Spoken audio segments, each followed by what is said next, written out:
Halo pemirsa, kembali lagi bersama saya Reski Miftahul Royan hanya di Titik Temu, program spesial variety show Pasca Hari Guru Nasional 2023. Berbicara mengenai Hari Guru Nasional, tentunya berbicara tentang peran guru dalam mendidik anak bangsa.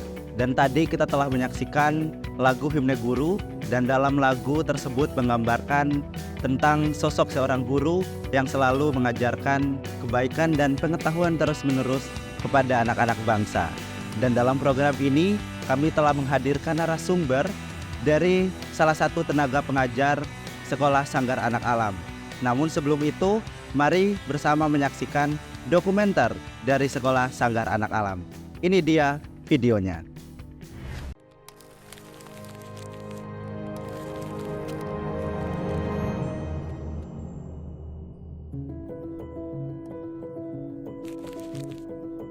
Sanggar Anak Alam atau Salam adalah sanggar belajar yang didirikan oleh sepasang suami istri Sri Wayuningsi dan Toto Rahajo pada 17 Oktober 1988. Pada tahun 2000, Salam memulai aktivitasnya di Kampung Nitiprayan, Kasihan, Bantul, sebuah kampung yang terletak di perbatasan antara kota Yogyakarta dan Kabupaten Bantul. Salam memiliki 4 pilar pendidikan, yaitu pangan, kesehatan, lingkungan hidup, dan sosial budaya.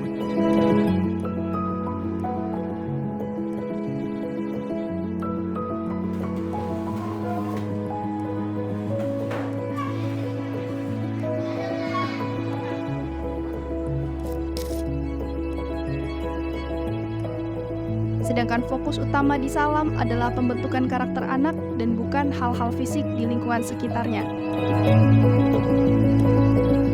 Tak ada bangku-bangku berjejer kaku.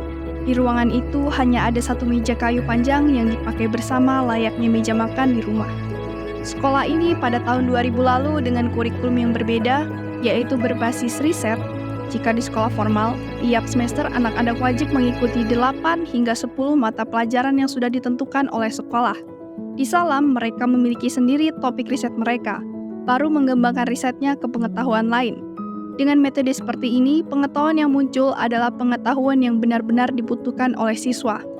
Menurut Wahya, dengan riset, anak-anak jadi punya pemikiran kritis dan punya solusi. Karena mereka memiliki sendiri topiknya, jadi tidak ada pengetahuan yang dipaksakan.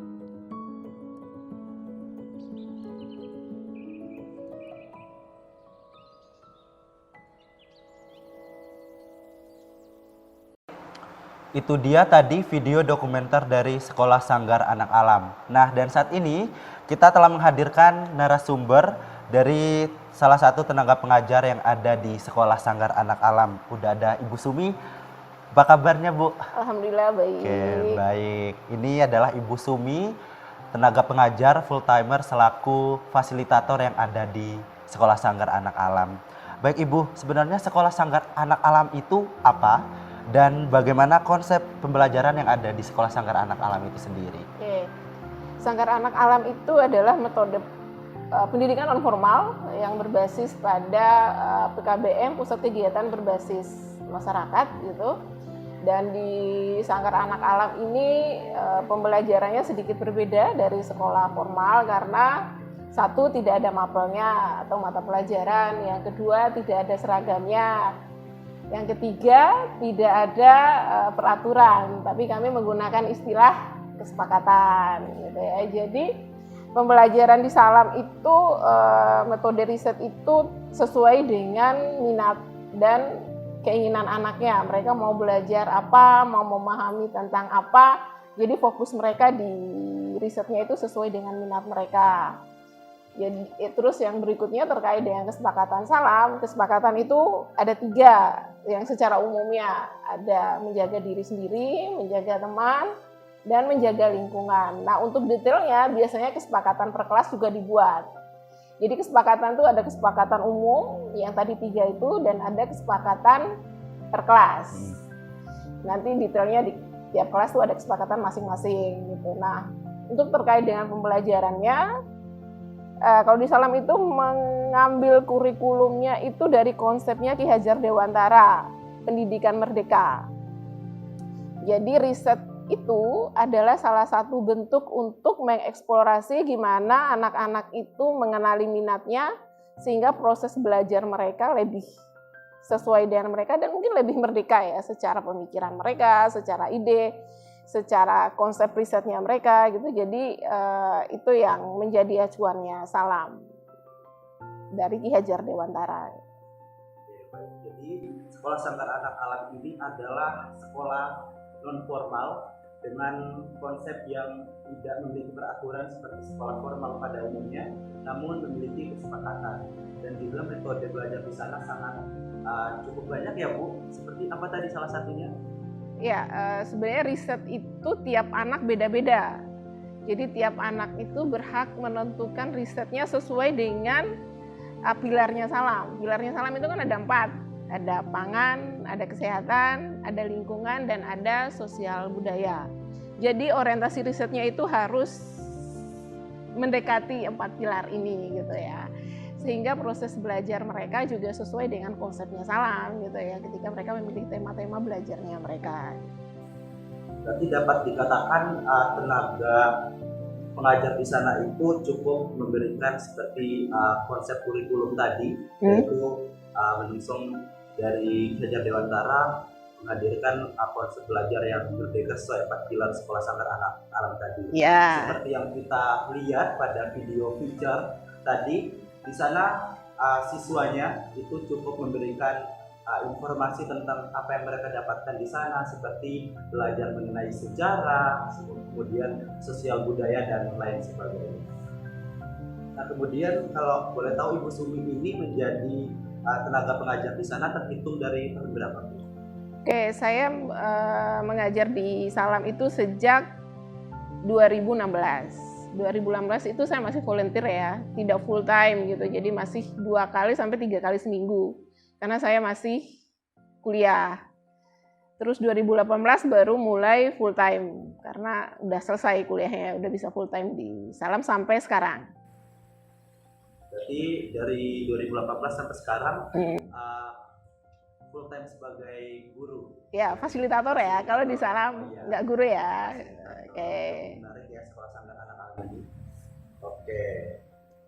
Dan itu dia untuk segmen pertama kita mengenai perbincangan kita tentang sekolah Sanggar Anak Alam, dan kita akan lanjutkan lagi pertanyaan-pertanyaan berikutnya.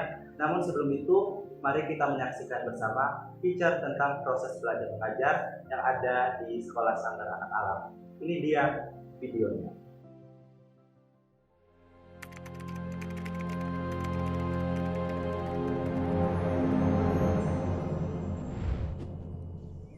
Salam tidak mempunyai mata pelajaran, aturan, seragam, dan guru.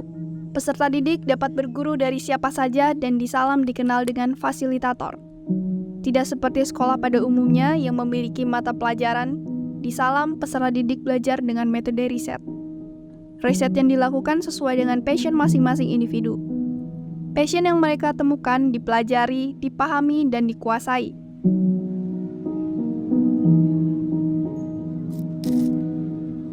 Kesan pertama yang muncul ketika memijakan kaki di lokasi adalah keindahan alam yang asri dan menenangkan. Jalan menuju sanggar hanya merupakan jalan setapak, namun terasa istimewa karena kita dapat menikmati pemandangan sawah yang hijau dan indah.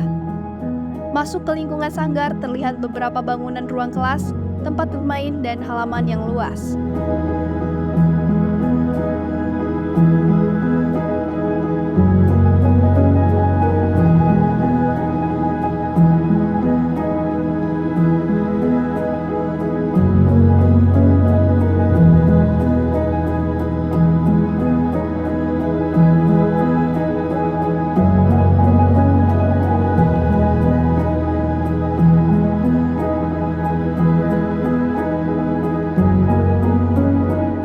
Kesimpulan akhir bahwa kebinekaan dari perspektif kebudayaan dalam hal ini yang dilakukan oleh tim Sanggar Anak Alam melalui pendidikan merupakan sebuah proses pembangunan fondasi untuk anak dalam melestarikan keberadaan anak itu sendiri dengan mengajarkan lebih dini lingkungan sosial, budaya, dan alam sehingga akan berimbas pada siklus hidup di lingkungan sekitarnya.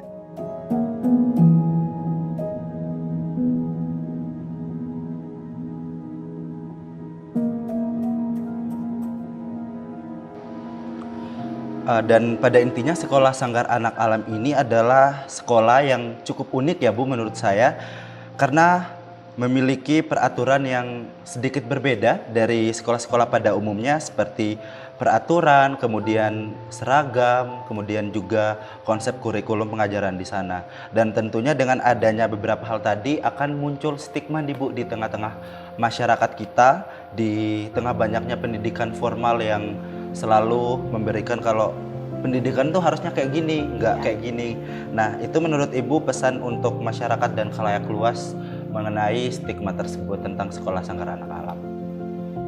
Oke, kalau terkait dengan stigma, kita tidak bisa membatasi orang ya untuk melihat bahwa sekolah ini begitu, sekolah Salam begini gitu ya. Kita tidak bisa membatasi itu gitu ya.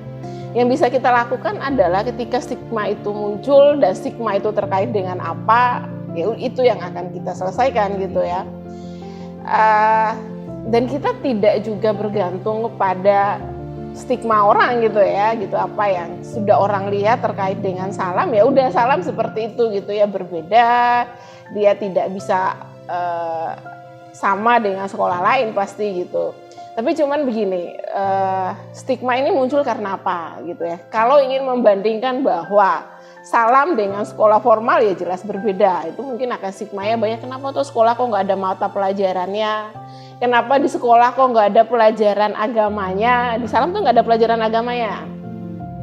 Jadi mungkin stigma itu akan, yang paling sering muncul itu yaitu kenapa di sekolah tidak ada pelajaran agamanya. Karena gini, di sekolah Salam itu kan ya sekolah agamanya beragam ya, gitu. Ada Islam, ada Katolik, ada Kristen dan lain sebagainya. Apakah tidak bisa Salam memfasilitasi itu? Bisa, gitu ya. Tapi kembali lagi bahwa kalau udah berbicara agama ini kan tanggung jawab keluarga. Bagaimana keluarga membangun kesadaran beragama di anak-anaknya gitu. Jadi kalau di Salam itu memang tidak mengharuskan ada pendidikan agama di kelas gitu, karena akan dikembalikan kepada keluarganya terkait dengan pendidikan agamanya. Jadi yang paling banyak muncul stigma itu kenapa sekolah tidak ada pelajaran agamanya, itu paling banyak. Dan kami ya mengatasinya ya dengan ya udah kami menjelaskan aja pola pembelajarannya. Kalau berbicara agama ya tanggung jawab orang tua gitu ya. Di Salam itu yang terlihat adalah aplikasi nilai agamanya seperti apa sih gitu ya. Setelah di rumah dibekali nilai-nilai agama, ketika mereka di sekolah mereka mengimplementasikan nilai agamanya seperti apa. Jadi itu yang paling sering muncul di Salam itu. Kenapa di Salam tidak ada pelajaran agamanya? Jadi kembali lagi ketika berbicara tentang stigma itu mengenai stigma apa dulu yang ada di masyarakat, dan dari sekolah Sanggar Anak Alam pun tidak begitu menghiraukan ya tentang adanya stigma itu, namun tetap memberikan yang terbaik lah intinya kepada para siswa yang ada di sana. Kemudian berbicara mengenai sekolah Sanggar Anak Alam, yang lagi-lagi saya mengatakan bahwa sekolah ini terbilang cukup unik karena memiliki perbedaan dari sekolah-sekolah pada umumnya.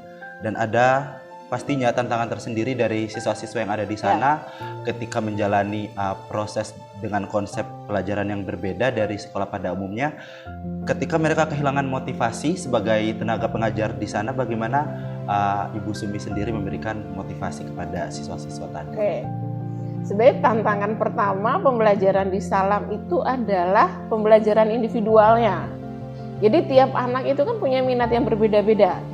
Tiap anak itu punya cara belajar yang berbeda-beda. Itu udah tantangan tersendiri buat fasilitator Salam untuk tetap memfasilitasi anaknya di kelas. Jadi tidak muncul bahwa anak ini yang paling diutamakan, anak yang ini yang diabaikan. Tidak muncul stigma seperti itu juga ya. Tapi bagaimana tantangan ini dijawab ketika mampu menyelesaikan risetnya dengan baik. Apakah proses perjalanan risetnya selalu mudah? Tidak.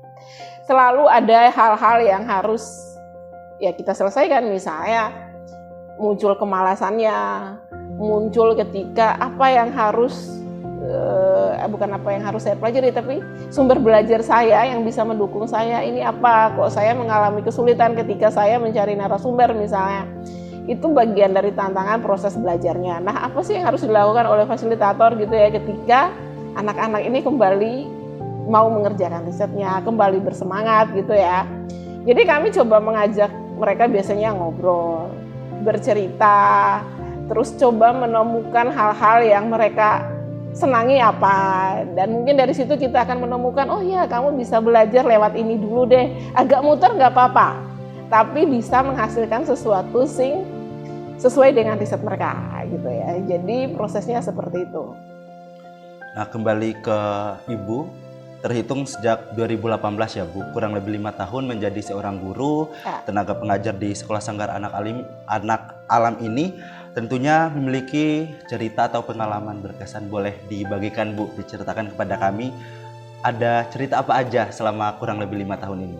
Oke, jadi selama 5 tahun saya di Sanggar Anak Alam ini, saya pernah memfasilitasi teman-teman SD, pernah memfasilitasi jenjang SMP, pernah memfasilitasi jenjang SMA.